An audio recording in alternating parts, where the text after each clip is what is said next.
The year was 2150, and Earth had advanced far beyond its early days of space exploration. After years of peaceful diplomacy with several alien species, humanity thought it had found its place in the galaxy.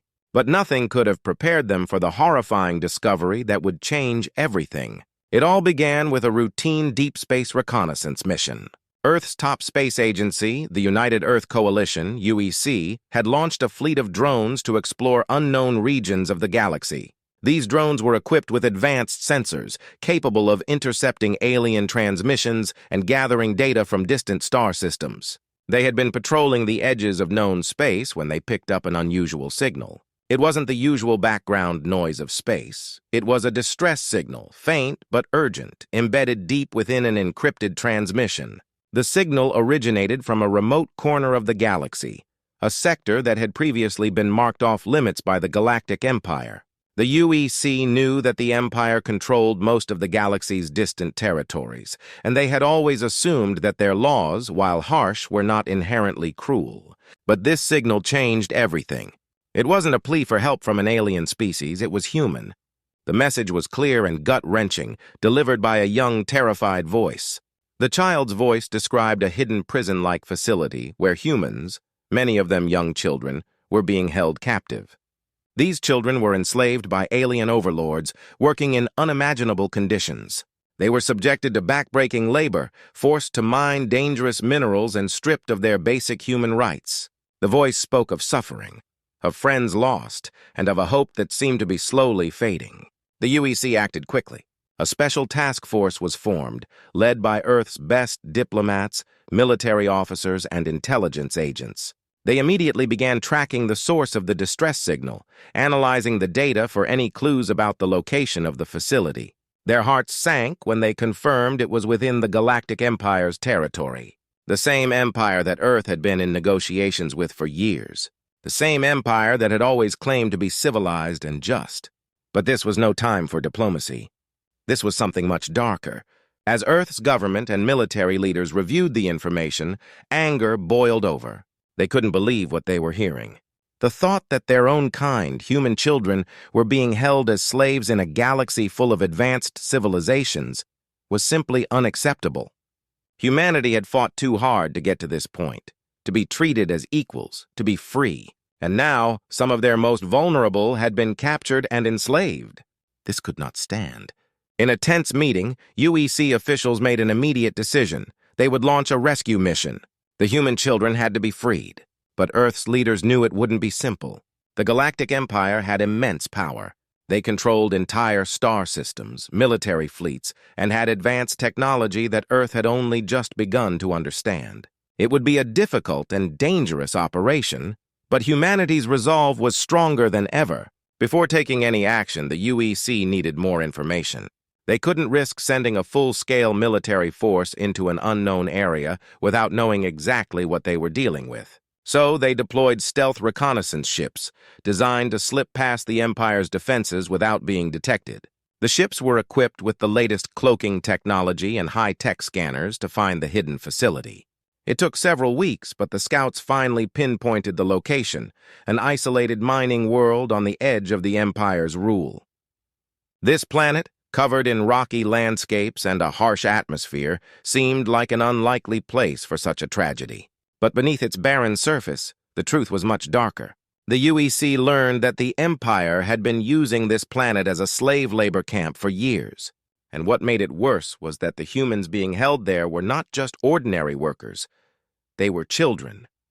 Young, innocent children who had been captured from different worlds, separated from their families, and forced to work for the Empire's insatiable need for resources. The conditions were brutal: overcrowded cells, long hours in the mines, and constant surveillance by alien guards. The children had no chance to escape or resist. Earth's military leadership began to prepare for the worst. They knew the Galactic Empire wouldn't go down without a fight. But this was more than just a rescue mission. It was a declaration of war.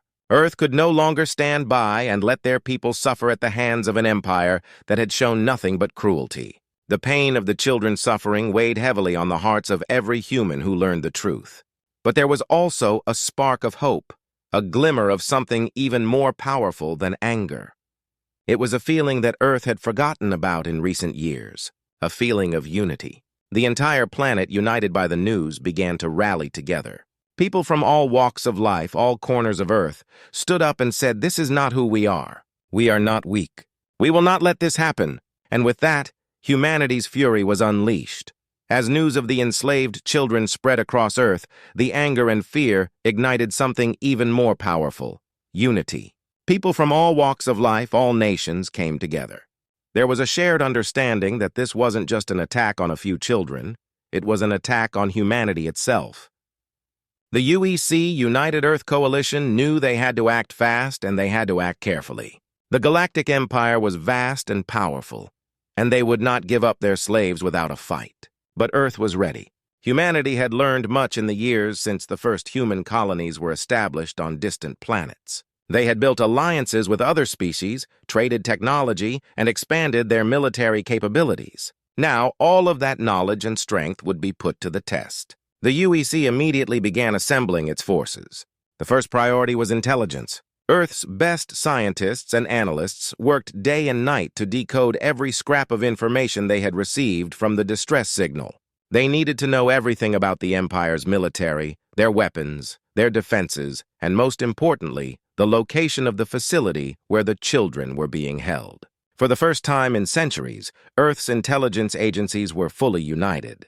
Thousands of experts in cryptography, alien languages, and espionage worked together. Earth's best hackers infiltrated the Empire's networks, listening in on their communications, gathering data from their ships, and tracking the movements of the Empire's forces. Every piece of information was crucial.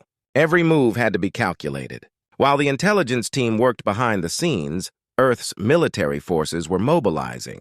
The UEC's fleet, which had been built over decades of cautious expansion, was now ready for action. The fleet consisted of hundreds of ships, each equipped with the most advanced weaponry Earth had ever created. From sleek, high-tech fighters to massive, heavily armored warships, the fleet was a force to be reckoned with. But Earth's military knew that raw firepower alone wouldn't be enough. They needed more than just strength, they needed strategy. General Isaac Cole, one of Earth's greatest military minds, was put in charge of the operation.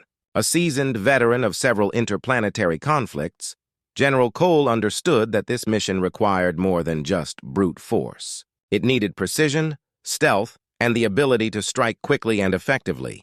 He knew the Empire would be watching every move Earth made, so they couldn't afford to make a single mistake. To prepare for the mission, Earth's elite special forces began training in secrecy.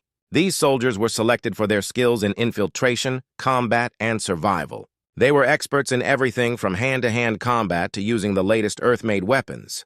But they were also trained to blend in with alien cultures, to speak multiple languages, and to understand the psychology of their enemies. They would be Earth's eyes and ears on the ground, the ones who would strike when the time came. Meanwhile, Earth's diplomats were working just as hard. While the military prepared for battle, the diplomats were working to form alliances with other alien species that might be sympathetic to Earth's cause. Some species, like the peaceful Kaltori, had long shared Earth's ideals of freedom and equality. Others, like the fierce Draknar warriors, had grudges against the Galactic Empire and were eager to help. Earth's diplomats worked tirelessly to bring as many allies as possible into the fold. They knew they would need every advantage if they were to succeed. The UEC also enlisted the help of Earth's finest scientists to create new technologies that could give them an edge over the Empire's forces. New cloaking devices, energy shields, and weapons capable of piercing the toughest armor were developed in record time. Earth's scientists worked around the clock, knowing that the fate of countless children and their own survival depended on their success. One of the most critical pieces of technology was a new type of stealth ship. Earth's engineers had designed it to slip past the Empire's defenses without being detected. It was faster, quieter, and more agile than anything the Empire had ever encountered. These ships would be key to sneaking past the Empire's outer defenses and getting as close as possible to the slave camp where the children were being held. Days turned into weeks as Earth's forces were mobilized. It was clear that this wouldn't be a quick mission, but Earth was determined.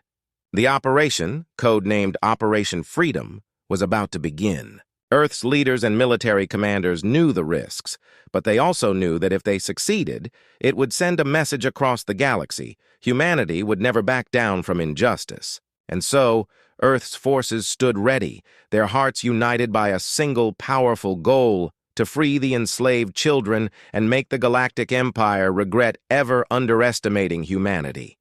The Galactic Empire had always seen itself as the ruler of the galaxy, the dominant power that controlled thousands of planets, species, and star systems. For centuries, they had expanded their influence, crushing any opposition with their superior technology and military might. They had long viewed other civilizations, including Earth, as weak, naive, and insignificant. The Empire's leaders believed they were invincible, and the idea that a small, relatively new species like humanity could pose a serious threat seemed laughable to them. At the heart of the Empire's arrogance was its ruler, Emperor Voloth. He was a cold, calculating leader who had crushed countless rebellions over the years. He had built the Empire on the idea that strength and fear were the keys to maintaining control. Under his reign, the Empire had grown ruthless. The enslaving of countless species, including humans, was just another tool in the Empire's arsenal of oppression. To them, these enslaved peoples were nothing more than resources to be exploited. When the UEC, United Earth Coalition, began making its moves to rescue the enslaved children, the Empire had no idea what was coming. Their arrogance blinded them to the possibility that Earth, a species they had long underestimated, might actually do something about it.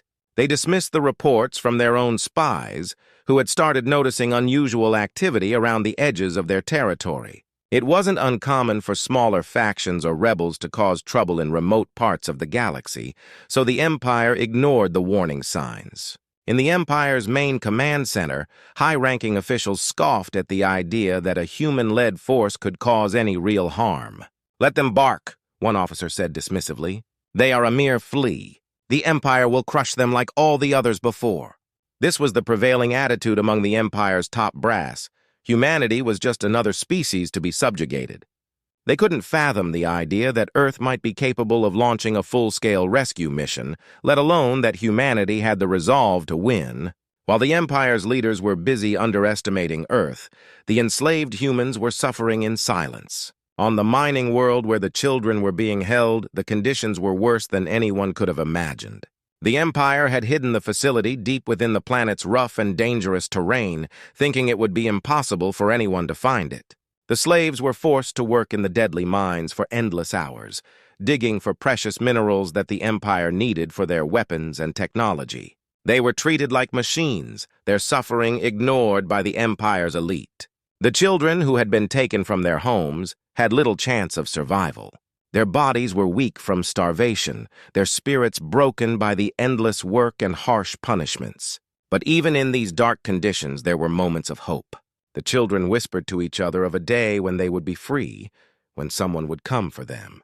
They did not know how it would happen or when, but the thought that they were not forgotten kept them going. Back in the heart of the Empire, Emperor Voloth sat in his grand throne room, unaware of the storm that was brewing outside his doors. He had received reports of the growing unrest in the outer reaches of the galaxy, but he dismissed them as mere rumors. The idea that Earth, of all species, could organize a serious rebellion was beyond his comprehension.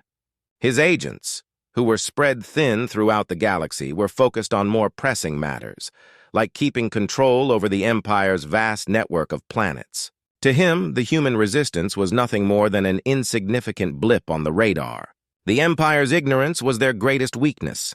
They had spent so long looking down on other species, so sure of their dominance, that they failed to recognize the true threat until it was too late. The fact that they had enslaved human children and treated them as disposable was something they took for granted. They never stopped to think that one day, the very people they had enslaved might rise up, and that the galaxy's greatest empire might be brought to its knees by a species it had scorned. General Cole had a plan for every possible scenario. If the first wave of attacks didn't succeed, they would send in backup forces. If the children weren't freed, they would keep pushing until the Empire had no choice but to give up. But Cole was confident. He knew that humanity had something the Empire didn't: resolve. The Empire had grown too arrogant, too sure of itself, and that would be their downfall. Back on the front lines, Admiral Hawkins's fleet continued its advance. The stealth ships cut through the Empire's outer defenses like a hot knife through butter. The Empire's forces, caught off guard, scrambled to respond, but it was already too late. Earth's fleet had already penetrated deep into Empire territory, and the Empire's once feared military was no match for the human forces. The first major battle occurred near the slave facility, and it was a quick but decisive strike. The Empire's forces, still reeling from the surprise of the attack, couldn't keep up. Earth's fleet engaged the Empire's ships in a fierce but controlled battle. Their advanced weapons and strategies left the Empire's ships in ruins. The once powerful Empire was suddenly on the defensive, struggling to respond to a force they never saw coming. As Earth's fleet continued to wreak havoc, the special forces on the ground launched their own attack. They had successfully disabled the security systems surrounding the slave camp, allowing them to breach the facility and free the children. The Empire's soldiers, caught off guard, scrambled to protect the prisoners, but they were no match for the well-trained Earth soldiers. The children were liberated, and as they emerged from their cages, tears of joy and relief filled their eyes. They had been freed from the cruel grip of the Empire. But the victory didn't come without cost. While Earth's forces celebrated their first major victory, the Empire was far from defeated. They had lost valuable ships, soldiers, and resources, but they would not let this humiliation go unpunished. The Empire's leadership was now aware of the threat humanity posed, and they vowed to crush Earth's resistance with all the power at their disposal. But even as the Empire regrouped, humanity had already taken the first step toward victory. The children, now free, would be a powerful symbol of the fight against the Empire's tyranny.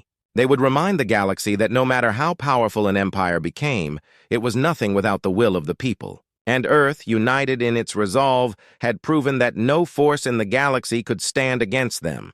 The full force of the Galactic Empire had never been tested in such a way. For centuries, they had ruled over countless systems with an iron fist, crushing rebellions before they could even start.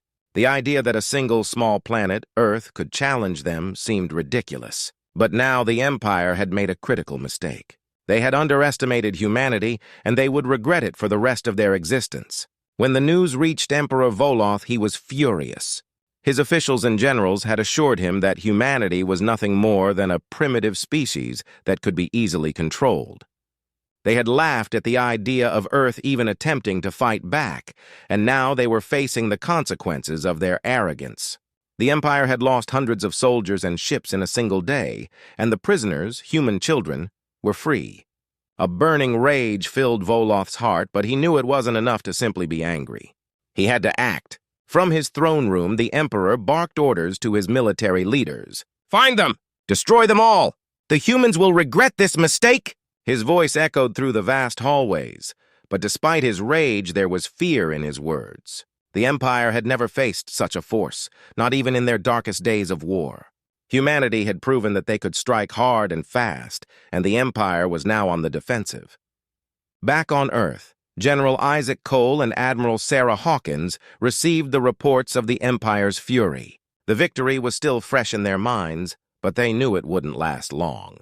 The Empire would strike back with everything they had, and they needed to be ready. They had freed the children, but the war was far from over. Humanity had shown the galaxy that they could stand up to the Empire, but now they had to prove that they could win. Earth's forces were ready for the Empire's retaliation.